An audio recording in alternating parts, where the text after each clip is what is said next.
విజయవాడలో భానుడు ప్రతాపంతో ఎండలు మండిపోతున్నాయి. మార్చి ప్రారంభంలోనే పంజా విసరడంతో ఉష్ణోగ్రతలు పెరిగిపోయాయి. గత వారం రోజుల్లో 32 నుంచి 40 డిగ్రీలకు చేరుకుంది. ఎండ తీవ్రతతో జనం అల్లాడిపోతున్నారు. మధ్యాహ్నం పూట బయటకు వచ్చేందుకు జంకుతున్నారు.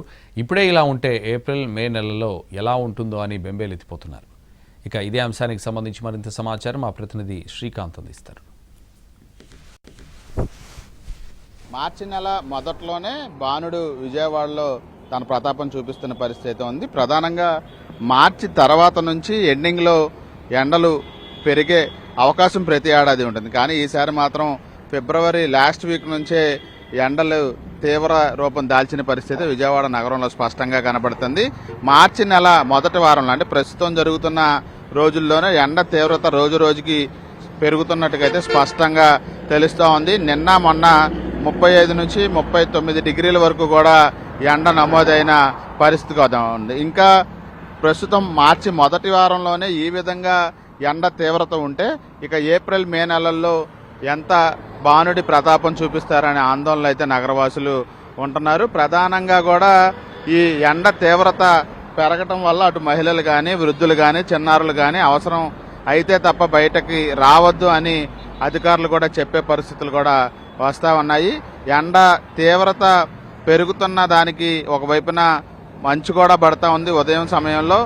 అదేవిధంగా పగటి సమయంలో ఎండ తీవ్రత కూడా ఎక్కువగా ఉంటుంది. 11 గంటల తర్వాత నుంచి వేడిమి ఎక్కువగా ఉండటం వల్ల నగరంలోని రోడ్లపై తిరగలేని పరిస్థితులు అప్పుడే ఎదురవుతా ఉన్నాయి. సాధారణంగా రాష్ట్రంలో ఎండలను ఒకసారి పరిశీలిస్తే విజయవాడ నగరాన్ని బ్లేజ్వాడ అని కూడా అంటారు. ఎందుకంటే అక్కడ ఎండల తీవ్రత అంత ఎక్కువగా ఉంటుంది కాబట్టి నగరంలో దాన్ని బ్లేజ్వాడ అని కూడా పిలుస్తారు. ఈ నేపథ్యంలో ఈ ఏడాది చలి కూడా ఎక్కువ రోజులు కూడా ఉన్న నేపథ్యంలో అదే తీవ్రత ఎండల్లో కూడా ఉంటుందని కూడా అటు వాతావరణ శాఖ అధికారులు అంచనా వేస్తా ఉన్నారు. అయితే దాని ప్రభావం అప్పుడే మార్చి మొదటి వారంలోనే వస్తుందనేది మాత్రం తాజాగా ఉన్నటువంటి ఎండ తీవ్రతను పరిశీలిస్తే అయితే అర్థమవుతోంది. ప్రస్తుతం విజయవాడ నగరంలోని ప్రధాన రహదారి ఏలూరు రోడ్లో మనం ఉన్నాము.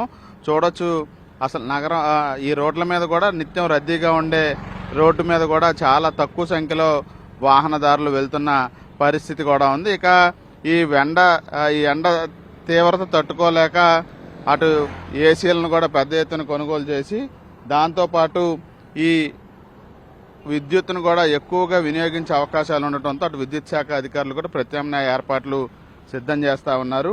దీంతో పాటుగా ఎండ తీవ్రతకి సంబంధించి నగరవాసులకి ఎప్పటికప్పుడు అలర్ట్ మెసేజ్లు ఇచ్చే విధంగా అటు కార్పొరేషన్తో పాటు వాతావరణ శాఖ అధికారులు కూడా సిద్ధమవుతున్న పరిస్థితి కూడా ఉంది. నగరంలో ఈ భానుడి ప్రతాపానికి రాకపోకలు సాగించలేని పరిస్థితులు అయితే ప్రస్తుతం నగరంలో కనబడతా ఉన్నాయి. మరోవైపు వడగాలుల తాకిడి ఇంకా మొదలు కాలేదు. కానీ ఈ ఎండ తీవ్రతను చూస్తే ఆ వడగాలులు కూడా వీలైనంత ముందుకే వచ్చి అంటే అనుకున్న సమయానికంటే ముందుగానే వడగాలుల తీవ్రత కూడా పెరిగే అవకాశం ఉంటుందనే ఆందోళనలు అయితే నగరవాసులు ఉన్నారు. మొత్తం మీద విజయవాడ నగరంలో భానుడి ప్రతాపం అయితే మనకి మార్చి మొదటి వారంలోనే స్పష్టంగా కనపడ